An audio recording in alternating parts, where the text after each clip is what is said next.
Hai teman-teman, kembali lagi bersama saya Fadri Amariku. Di sini saya akan membahas tentang ketiga perkantoran, yang dimana di ketiga perkantoran ini ada 5 pokok bahasan yang akan saya bahas, yaitu mulai dari pengertian ketiga, lalu lambang ketiga, terus akan dilanjutkan dengan urgensi ketiga, terus tujuan penerapan ketiga perkantoran, dan yang terakhir adalah sistem manajemen ketiga. Nah, topik yang pertama yang akan kita bahas yaitu tentu saja pengertian ketiga. Apa sih itu pengertian dari ketiga? Ketiga itu adalah keselamatan, kesehatan kerja, yang kalau bisa diartikan adalah kegiatan yang mengupayakan atau meminimalisir kecelakaan kerja. Nah, jadi dari intinya tadi kan meminimalisir kecelakaan kerja. Nah, kecelakaan kerja ini bisa menyebabkan kerugian teman-teman, bisa menyebabkan kerugian secara material maupun secara fisik. Kalau dari fisik, misalnya karyawan, jika di perkantoran ada kabel-kabel yang tidak dirapikan dan dibiarkan berserakan atau tidak rapi lah ibaratnya ya, itu akan membuat karyawannya tersandung kan dan menyebabkan cedera. Kalau di outdoor atau di lapangan, misalnya saja seperti tambang, jika karyawan tidak disediakan APD berupa masker ataupun baju untuk menambang, maka kan karyawan akan lama-kelamaan paru-parunya akan rusak karena debu-debu dari tambang tersebut. Ketiga ini sangatlah penting teman-teman. Karena apa? Karena dengan adanya ketiga kita juga bisa nih yang namanya menerkah potensi bahaya dari pekerjaan tersebut. Apapun pekerjaan itu kan kita tuh bisa cari tahu dulu kalau kita menjalankan yang namanya sistem ketiga atau sistem manajemen ketiga. Nah, jadi ketiga ini sangatlah penting teman-teman, bukan hanya bagi perusahaan ataupun karyawan, tapi juga di lingkungan sekitar kita juga. Dengan ketiga yang baik, ini akan membuat lebih rendah yang namanya kecelakaan yang mengakibatkan bisa saja mengakibatkan meninggalnya karyawan. Itu saja mungkin dari topik yang pertama yang akan kita bahas ya teman-teman. Lanjut ke topik yang kedua yaitu lambang dari ketiga. Lambang ketiga itu kan berbentuk palang teman-teman. Palang yang dilingkari dengan 11 gerigi. Nah, 11 gerigi itu 11 roda gerigi.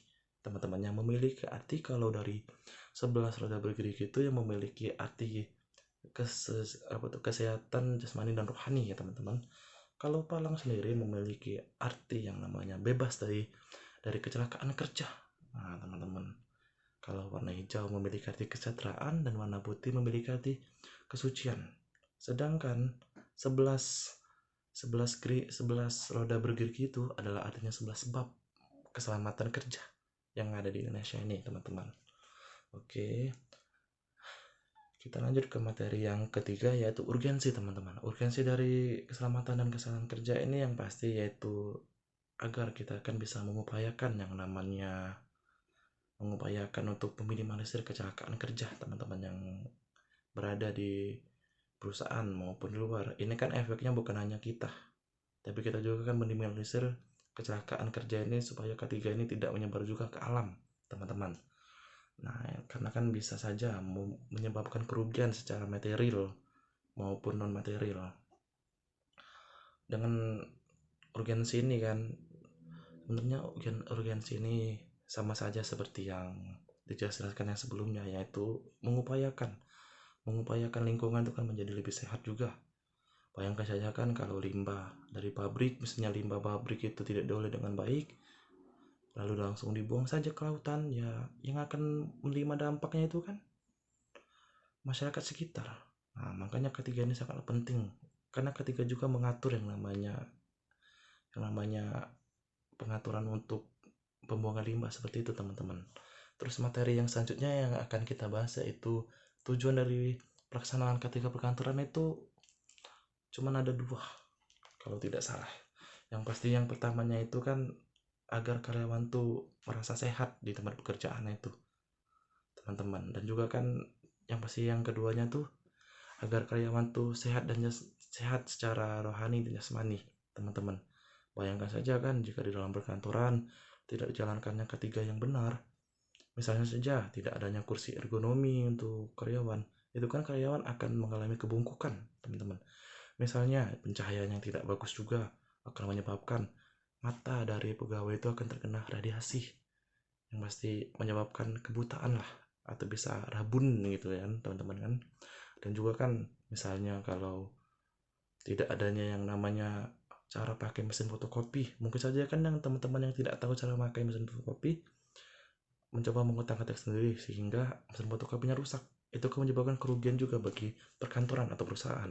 Jadi tujuan dari ketiga perkantoran ini ya balik lagi lagi teman-teman, untuk mengupayakan agar mengupayakan kerugian itu seminimal mungkin kalau di perkantoran, dan mengupayakan agar kecelakaan kerja itu tidak terjadi di perkantoran.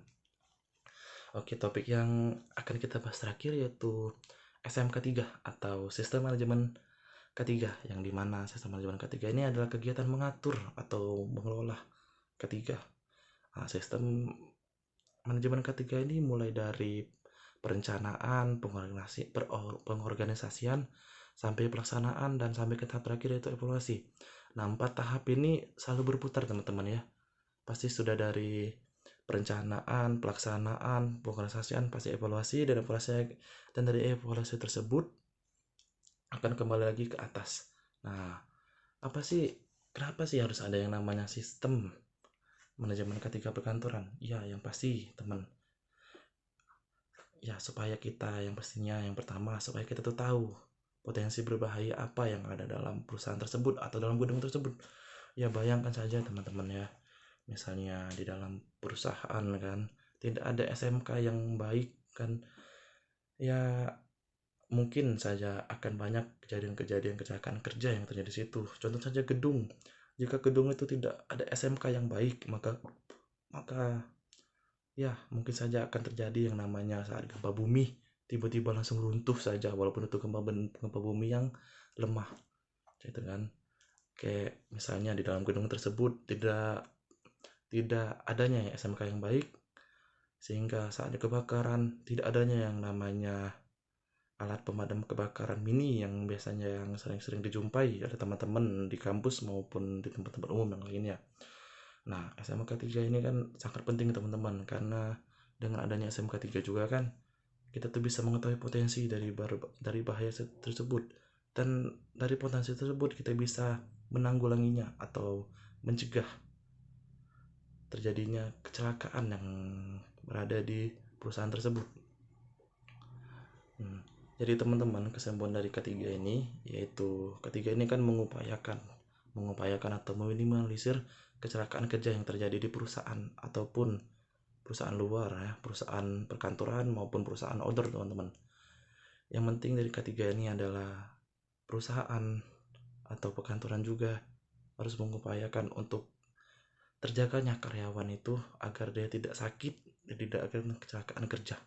Karena kalau terjadinya kecelakaan akan menyebabkan produksi yang lambat teman-teman, dan juga dengan seringnya terjadi kecelakaan kerja itu akan membuat rasa cemas terhadap karyawan sendiri bekerja di perusahaan ataupun perkantoran tersebut teman-teman. Jadi itu saja yang bisa saya sampaikan tentang materi ketiga perkantoran. Semoga teman-teman paham dan mengerti tentang apa yang saya bahas ini. Saya ucapkan terima kasih untuk yang mendengarkan. Saya mohon maaf bila ada salah kata, kepada Allah saya mohon ampun ya teman-teman. Kita akhiri dulu sampai di sini. Saya izin pamit. Dadah.